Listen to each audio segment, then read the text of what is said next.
की आवाज़ पे लेकर के आया हूँ। कांग्रेस पार्टी के पास हल्का नारनौंद की जनता की आवाज़ गई और उन्होंने मुख्य तौर पे मुझे चुना। जी, आपको मुख्य तौर से चुना है, लेकिन ये बताइए कि यहाँ पे कैप्टन अभिमन्यु भी हैं जो कि सीएम के दावेदार के रूप में माने जा रहे हैं। वहीं दूसरी तरफ इनेलो का हल्का माना जा रहा है और रामकुमार गौतम पूर्व विधायक रहे, उन्होंने भी काफ़ी काम कराए हैं। तो ऐसे में आपकी ये चुनौती कैसे रहेगी?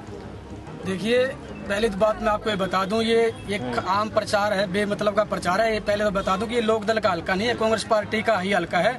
आप देख लो पिछला रिकॉर्ड उठा करके कितनी बार लोग यहाँ पे लोकदल के बने। एक सरोज मोर बनी है, उससे पहले जो विधायक रहे हैं वो चौधरी चरण सिंह की पार्टी के रहे हैं, कांग्रेस पार्टी के भी यहाँ रहे हैं, अविपा के भी रहे हैं। तो ऐसी बात नहीं है कि लोकदल का वो है।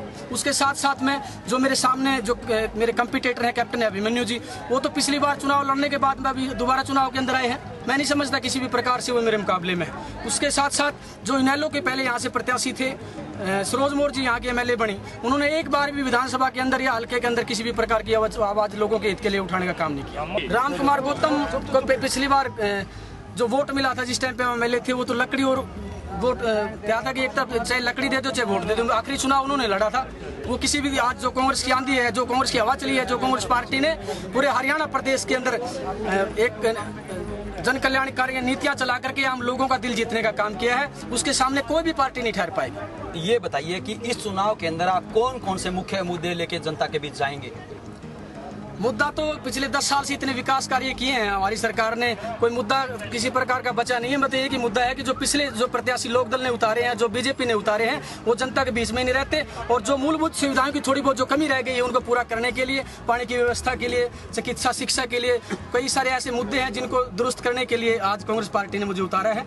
ये है राजवीर सिंधु जो कि नारनौंद से कांग्रेस के प्रत्याशी मैदान में उतारे गए हैं और इनका बिल्कुल साफ तौर से कहना है कि भले ही 40 साल से 45 साल से यहाँ से कांग्रेस न जीती हो और दूसरे प्रत्याशी भी यहाँ भले ही मैदान में हो, लेकिन उनकी टक्कर में फिलहाल कोई नहीं है। और बीजेपी के प्रत्याशी कैप्टन अभिमन्यु इस वक्त हमारे साथ हैं, उनसे सवाल जवाब करते हैं। कैप्टन साहब, आपसे पहला सवाल, आप ये चुनाव विधायक बनने के लिए लड़ रहे हैं या फिर मुख्यमंत्री बनने के लिए? नारनौंद विधानसभा क्षेत्र की जनता को इस विधानसभा के चुनाव में निश्चित तौर पर अपना विधायक चुनने के लिए वोट देना है। तो क्षेत्र की जनता अच्छी तरह से जानती और समझती है और इस बार पहले से ज़्यादा समझदारी से वोट देने का मन बना चुकी है। वो जानती है कि हरियाणा में भारतीय जनता पार्टी की सरकार बनेगी। उस सरकार में नारनौंद विधानसभा क्षेत्र से कमल का फूल खिला करके अपना योगदान भी देना है और उस सरकार के अंदर अपनी भूमिका को सुनिश्चित भी करना है। और भी नेता हैं, वो भी अपने मुद्दे उठा रहे होंगे, अपने मुद्दों वादों को लेकर जनता के बीच में जा रहे होंगे। कैप्टन अभिमन्यु को क्यों भरोसा है कि उनके मुद्दों और वादों पर जनता भरोसा करेगी? देखिए, क्षेत्र की जनता ने सबको परख लिया है और बार बार जात पात के नाम पर, गांव, गोत्र और नात के नाम पर लोगों को बांट करके जिन लोगों ने वोट लिए हैं, क्षेत्र में विकास के नाम पर एक भी ईंट नहीं लगवा पाए हैं, कोई क्षेत्र में काम नहीं करवा पाए हैं और क्षेत्र आज इस कदर पिछड़ गया है कि हरियाणा प्रदेश के सबसे पिछड़े इलाकों में नारनौंद जाना जाता है। हमारा संकल्प है कि हमने 100 दिन के मोदी सरकार के कार्यकाल में जो 2 बड़े काम करवाए हैं, जिसमें एक हांसी से जींद की रेलवे लाइन को मंजूर कराने का काम किया है, दूसरा जो भिवानी से मुंडाल, उसका श्रेय यहाँ के सांसद भी लेते हैं सर। उन सांसद से आप इतना पूछिएगा कि वो कब जाकर के रेल मंत्री से मिले थे। उससे पहले मिलकर के जब रेल बजट छप चुका था तब औपचारिकता पूरी करने के लिए गए थे और मेरी चुनौती है उनको कि वो सच्चाई को स्वीकार करें, सच्चाई को बयान करें। अव्वल तो वो कह चुके हैं स्वयं के बयान में उन्होंने कहा कि जब मैं रेल मंत्री से मिला तो तब तक रेल बजट छपने जा चुका था। तो आप स्वयं अपने विवेक से समझिए कि किसने ये काम कराया। फिर भी हमने कहा काम कराना है, काम कराने में कोई भी सहयोग दे, हम सबका सहयोग लेना चाहते हैं। रेलवे लाइन की सर्वे की मंजूरी हुई है सर और 2 दर्जन के करीब हैं जो रेलवे लाइन के सर्वे हो चुके हैं, मंजूरी मिल चुकी है। क्या इसे उपलब्धि मानना चाहिए? फिर उस हिसाब से तो कांग्रेस भी अपनी इस तरीके की उपलब्धियां गिनवा देगी। बहुत अच्छा सवाल आपने किया है। जब हमने रेल लाइन के सर्वे की मंजूरी करा ली है तो हमारे अंदर इतनी औकात भी है कि हम रेल लाइन बिछा करके क्षेत्र में रेल की सीटी बजवाने की हिम्मत भी रखते हैं। आपकी टिप्पणी निश्चित तौर पर यहाँ के प्रत्याशियों के बारे में बच गई है, क्योंकि उनका ये कहना है कि कैप्टन अभिमन्यु साहब तो जब इलेक्शन होते हैं तभी चुनाव में आते हैं, बाकी वक्त कहाँ रहते हैं, इसलिए कौन वोट देगा उनको, वो ये कहते हैं। अब आपकी टिप्पणी? वो बताएं कि वो जब क्षेत्र में रहते थे तो उन्होंने कभी रेल की लाइन की मंजूरी की नहीं सोची, उन्होंने कभी नेशनल हाईवे के बारे में सोचा नहीं, उन्होंने क्षेत्र के अंदर कभी स्कूल, कॉलेज, अस्पताल बनाने की बात भी नहीं की। और उन्होंने जब हम इस क्षेत्र के हजारों बच्चों को छात्रवृत्तियां दे करके कई लाखों रुपए की सालाना छात्रवृत्तियां दिला करके क्षेत्र के बच्चों की भला कर रहे थे, वो क्या कर रहे थे? जब हम पूरे क्षेत्र के एक व्यक्ति का हम मेडिकल कैंप लगा करके जांच करा करके इलाज करा रहे थे, वो क्या कर रहे थे? उनको अपना बताना चाहिए। मेरा तो जनता को पता है और आने वाले समय में जनता को भी पता है कि 5 साल के अंदर नारनौंद के अच्छे दिन आएंगे और इतने अच्छे दिन आएंगे कि 40 साल का हिसाब चुकता करेंगे, अगले 40 साल संवार देने का काम करेंगे। बहुत बहुत शुक्रिया कैप्टन साहब बातचीत करने के लिए। ये थे कैप्टन अभिमन्यु और उनका ये दावा है कि बाकी प्रत्याशियों को, तमाम उम्मीदवारों को आजमा चुकी है जनता, अब की बार उनकी बारी है। और इस वक्त हमारे साथ रामकुमार गौतम जी हैं, निर्दलीय तौर पर ताल ठोक रहे हैं नारनौंद विधानसभा चुनाव में। किस तरीके से देखते हैं उम्मीदवारी को? निर्दलीय तौर पर आप ताल ठोक रहे हैं, जबकि चुनाव मैदान में कांग्रेस होगी, इनेलो होगी, बीजेपी होगी, उनके उम्मीदवार होंगे। मैं इंडिपेंडेंट चुनाव केवल इसलिए लड़ रहा हूँ ताकि जो भी हुकूमत बने उसमें शेयर कर सकूं। मैं इस हल्के की दोबारा सरोज मोर नहीं बनना चाहता। मैं ये नहीं चाहता कि मैं किसी ऐसे दल से एमएलए बन जाऊं जो पावर में ना आए और उसके बाद में फिर जिस तरह पहले एमएलए रही मेरी कॉन्स्टिट्यूएंसी से सरोज मोर, उसी की तरह से लोगों को यूं कहूं भाई मेरी तो चलती नहीं, मेरी पार्टी पावर में नहीं आई। ये क्यों लग रहा है कि सरकार इस तरीके की बनने जा रही है हरियाणा में कि निर्दलीय उम्मीदवार जो जीत के आएगा वो हुकूमत में शेयर करेगा और फिर बड़ा पद भी ले लेगा? ये तयशुदा बात है कि सरकार किसी एक दल की नहीं बनेगी और अगर किन्हीं हालात में एक दल की भी बन जाए तो भी मैं पावर शेयर करूंगा, because I will be independent candidate. मेरे 36 बरादरी में खूब समर्थक है और जाटों में भी बहुत भारी समर्थन मुझे मिल रहा है, क्योंकि मैंने जाटों के भी सैकड़ों से ऊपर बच्चे लगाए हैं। हर आदमी जानता है कि रामकुमार को किस तरीके से लगवा देते हैं सर, ये आज तक समझ में नहीं आया हम। कैसे लगवा देते हैं नेता किसी को नौकरी? ये तो आप पत्रकार हो, आप मेरे से भी ज्यादा जानते हो।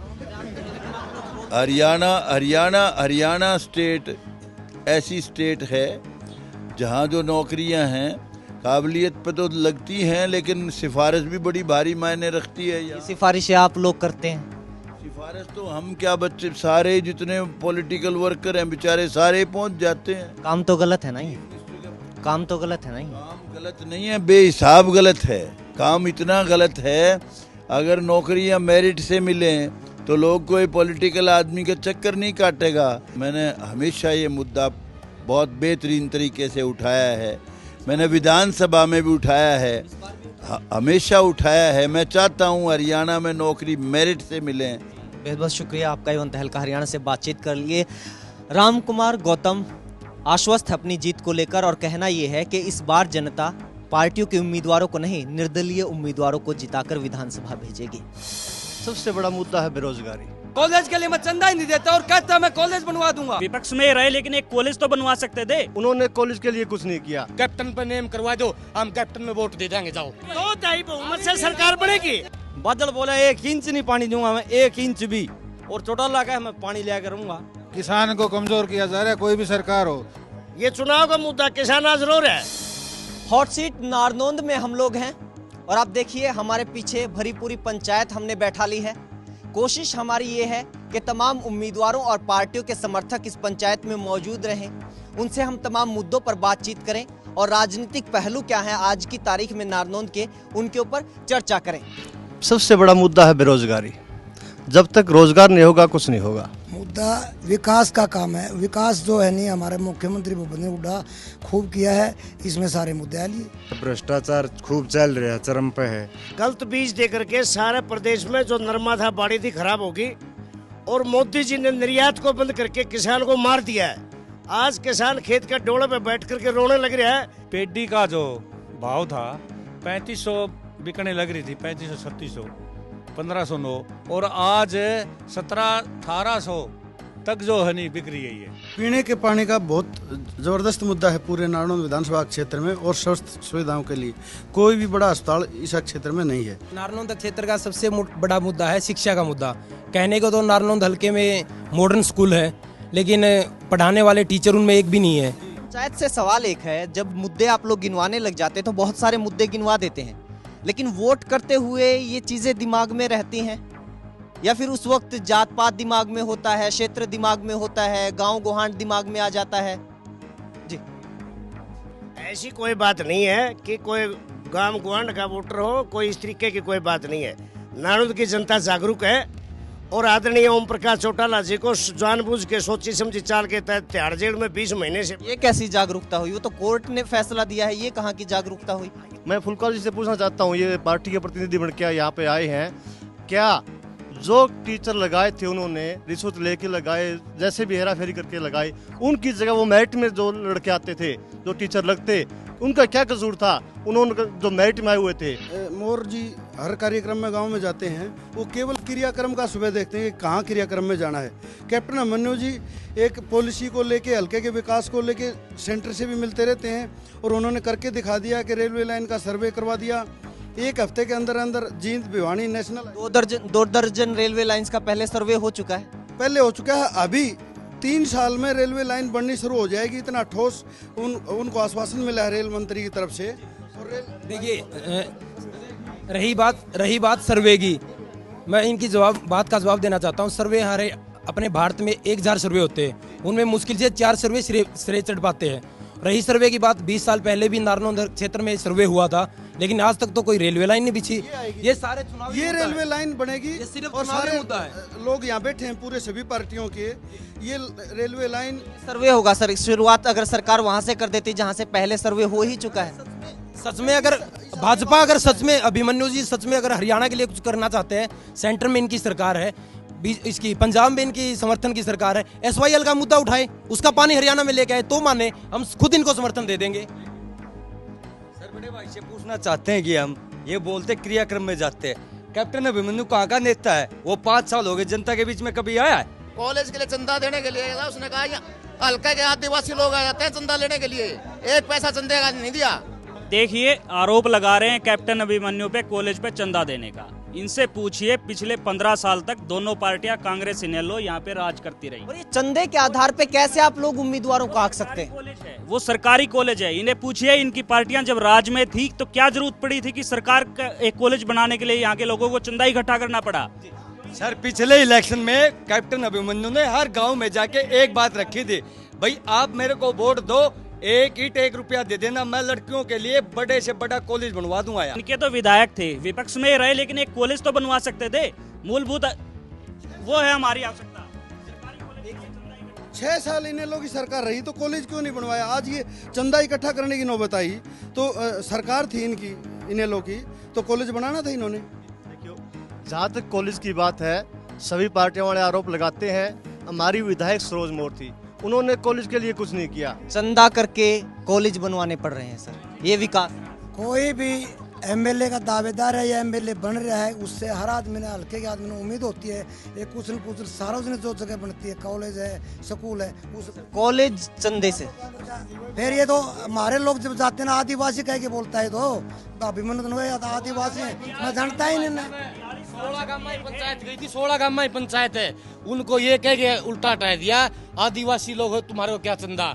और अगर कैप्टन और उसके आदमी इस बात का दावा करते आदिवासी नहीं का, हमारा धार्मिक स्थान आसन है, कैप्टन पर नेम करवा दो, हम कैप्टन में वोट दे देंगे, जाओ। यही तो हमारे हल्के की विडंबना है। 42 साल हरियाणा बने हो गए हैं, जो चीजें सरकार को करनी चाहिए थी। पंडित रामकुमार गौतम विधायक बन गए, सरोज मोर जी विधायक बन गई हैं, और कांग्रेस से तो चले आ रहे थे पहले, बेहतर से पहले। अरे सरकारी कॉलेज बनना चाहिए था, फ्री में बनना चाहिए था, हमारी जरूरत है, शिक्षा की जरूरत है युवाओं की, लेकिन आप चंदे पे लड़ा रहे हैं हमें। ऐसा है, ये है पैराशूट कैंडिडेट, ये 5 साल बाद आए हैं। आज तक इन्होंने जो कहा था कि मैं इसके अंदर कॉलेज बनवा दूंगा, सबसे पहले जो आज आधारभूत जो मूल सुविधा चाहिए वो आदमी को चाहिए एजुकेशन के नाम पे इन्होंने कहा था कि हर गांव के अंदर मैं करवा दूंगा। इन्होंने अपने प्राइवेट इनकम सोर्सेज के लिए तो कॉलेज बना दिया, B.Ed कॉलेज बना दिया, इनकम सोर्सेज जनरेट कर ली। क्या इन्होंने अब ये इन्होंने कह दिया कि सरकार नहीं बना सकती? कोई गलत चीज नहीं थी। गवर्नमेंट की पॉलिसी थी, गवर्नमेंट की पॉलिसी थी कि मैचिंग ग्रांट दे रही थी। इन्होंने कहा कि फीस माफ है, वो ये शिक्षित परिवार है। और उड़ीसा जैसे जंगली इलाकों में भी दर्जनों इन्होंने गुरुकुल चला रखे हैं, जहाँ का कोई मीडिया में उसका नहीं प्रचार होता, और पूरा शिक्षा पे इन्होंने जोर दे रखा है। यह दान है किसाना की, इसमें मोदी ने है नहीं एक्सपोर्ट बंद करके सारा नाश कर दिया किसाना का। पहला तो काल गेड़ दिया राम ने, ऊपर से मोदी ने मार मार दी। इसका क्या समाधान होगा?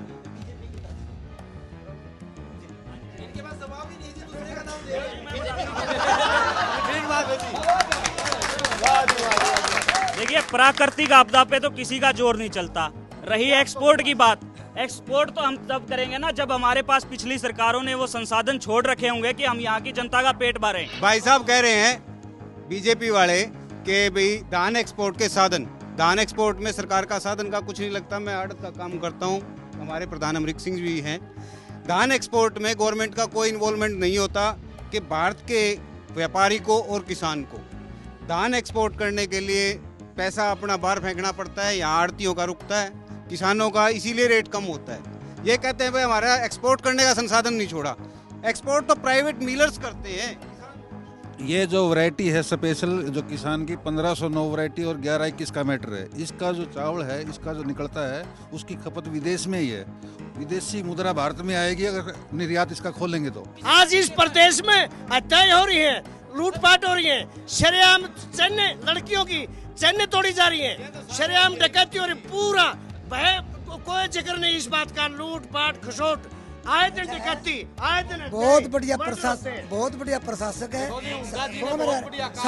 सारे अमन चैन से सोते हैं। और चौधरी लूटपाट नहीं होती, भ्रष्टाचार नहीं होते, मर्डर नहीं होते, रेप नहीं होते। दलाल साहब की बात का जवाब देता हूँ। ये कहते हैं कि यहाँ पे भ्रष्टाचार नहीं है। चोर आदमी कभी ये नहीं कहेगा मैंने चोरी की है, इसलिए भ्रष्टाचारी आदमी कभी ये नहीं कहेगा कि हमारे यहाँ पे भ्रष्टाचार है।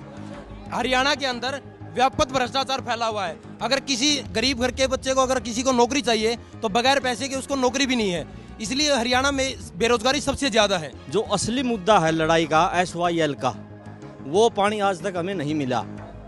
सुनो जी सुनो, क्या कहते हैं कि हमारा पारिवारिक रिश्ता है, हम इसका ब्याह में जावा कन्यादान करा हाँ, वो 2 घूंट पानी की नहीं छोड़ सकता।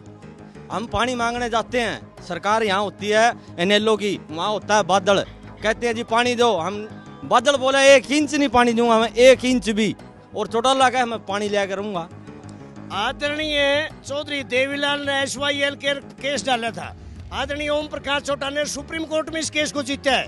और पानी मैं बताना चाहता हूँ, कैप्टन धर्मेंद्र सिंह ने विधानसभा का सेशन बुला करके एकदम उसको निरस्त कर दिया। यह आदरणीय चौधरी देवीलाल ने आपके पारिवारिक संबंध हमसे किसान को कमजोर किया जा रहा है। कोई भी सरकार हो, जब तक किसान खुशहाल नहीं होगा, मजदूर खुशहाल नहीं होगा, बाजार खुशहाल नहीं होगा। लेकिन हमारी मांग है किसान को बेहतर सुविधाएं दी जाए, उसी से ही देश की खुशहाली है, उसी को वोट देना चाहिए। ये लोग जितने भी यहाँ पे पार्टी प्रतिनिधि बैठे हैं, मैं इनसे भी अपील करता हूँ और आपके चैनल के माध्यम से पूरे प्रदेश की जनता को अपील करता हूँ कि आप एक अच्छा नेता देखिए जो ईमानदार छवि का हो, साफ छवि का हो, जो आपके सामाजिक कार्य करवा सके, ना कि निजी स्वार्थों को देखते हुए उसको वोट दें। इस विधानसभा चुनाव की हॉट सीट्स में से एक नारनौंद सीट का हाल हमने आपको दिखाया। हमने आपको दिखाया कि नारनौंद की जनता के दिल में क्या कुछ है। हमने आपको तमाम दलों के उम्मीदवारों के वादे और दावे भी दिखाए। हमने आपको दिखाया कि जनता की समस्याएं क्या कुछ हैं, उनके मुद्दे क्या कुछ हैं और भावी विधायक से उनकी उम्मीदें क्या कुछ है। उम्मीद ये कि आपको कार्यक्रम पसंद आया होगा। इसी के साथ मुझे दीजिए इजाजत, लेकिन आप देखते रहिए अपना पसंदीदा न्यूज़ चैनल A1 तहलका हरियाणा। नमस्कार।